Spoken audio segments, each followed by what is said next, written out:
ഏതായാലും ഒമാൻ പര്യടനത്തിന് ശേഷം ഇറാന്റെ വിദേശകാര്യമന്ത്രി അബ്ബാസ് അരാഗ്ചി വീണ്ടും ഇസ്ലാമാബാദിൽ എത്തിയിരിക്കുകയാണ്. ഒമാൻ പ്രസിഡന്റുമായൊക്കെ സംസാരിച്ചിരുന്നു. വലിയ രീതിയിൽ മറ്റ് ഗൾഫ് രാജ്യങ്ങൾ, ഈജിപ്ത്, തുർക്കി ഉൾപ്പെടെയുള്ള രാജ്യങ്ങളുടെ സഹായമൊക്കെ തേടുന്നുണ്ട്. അപ്പോൾ അത്തരത്തിലുള്ള ഡിപ്ലോമാറ്റിക് നയതന്ത്ര തലത്തിലുള്ള ചർച്ചകൾ പല രാജ്യങ്ങളുമായി ഇറാന്റെ വിദേശകാര്യമന്ത്രി ചർച്ച നടത്തിയിട്ടുണ്ട്, കാര്യങ്ങൾ സംസാരിച്ചിട്ടുണ്ട്.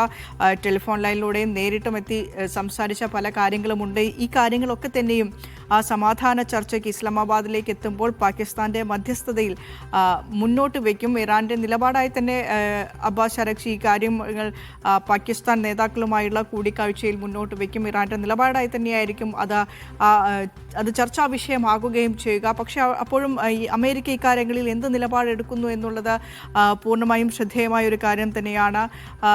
നാസർ തുടരുന്നുണ്ട്. നാസർ, ശബ്ദത്തിൽ ചെറിയൊരു പ്രശ്നമുണ്ടായിരുന്നു, അതുകൊണ്ടാണ് ഞാൻ നേരത്തെ ഇടപെട്ടത്. നാസർ തുടർന്നോളൂ.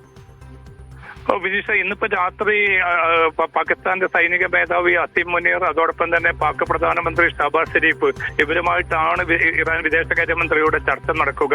കാരണം കഴിഞ്ഞ ദിവസം അവസാനിപ്പിച്ച ചർച്ചയെ തുടർന്ന് ചില നിർദ്ദേശങ്ങൾ അമേരിക്കയുടെ കൂടി ആരാഞ്ഞുകൊണ്ട് പാകിസ്ഥാൻ മുന്നോട്ട് വെച്ചിരുന്നു.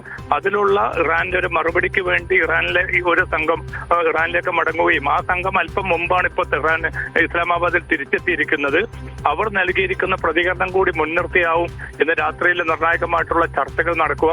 എന്തായാലും ഈ രണ്ട് കാര്യങ്ങളിൽ, ആണവ വിഷയം, അതോടൊപ്പം തന്നെ ഹോർമസ് കടലിടുക്കിന്റെ പരമാധികാരവുമായി ബന്ധപ്പെട്ട വിഷയം, ഈ രണ്ട് വിഷയത്തിലും ഒരു വിട്ടുവീഴ്ച ഇല്ല എന്ന നിലപാടിൽ ഇറാൻ ഉറച്ചു നിൽക്കുകയാണെങ്കിൽ അമേരിക്കയെ സംബന്ധിച്ചിടത്തോളം പിന്നെ അടുത്ത നീക്കം എന്ത് എന്നത് സ്വാഭാവികമായിട്ടും ഉയരുന്ന ഒരു ചോദ്യമാണ്. കാരണം അമേരിക്കൻ പ്രസിഡന്റ് തന്നെ ഇക്കാര്യം വ്യക്തമാക്കിയിട്ടുണ്ട്. അതുമാത്രമല്ല, റഷ്യയും ചൈനയും ഇറാനെ വലിയ തോതിൽ സഹായിക്കുന്നതായി തനിക്ക് അറിയാമെന്ന് കൂടി ട്രംപ് വ്യക്തമാക്കിയിട്ടുണ്ട്.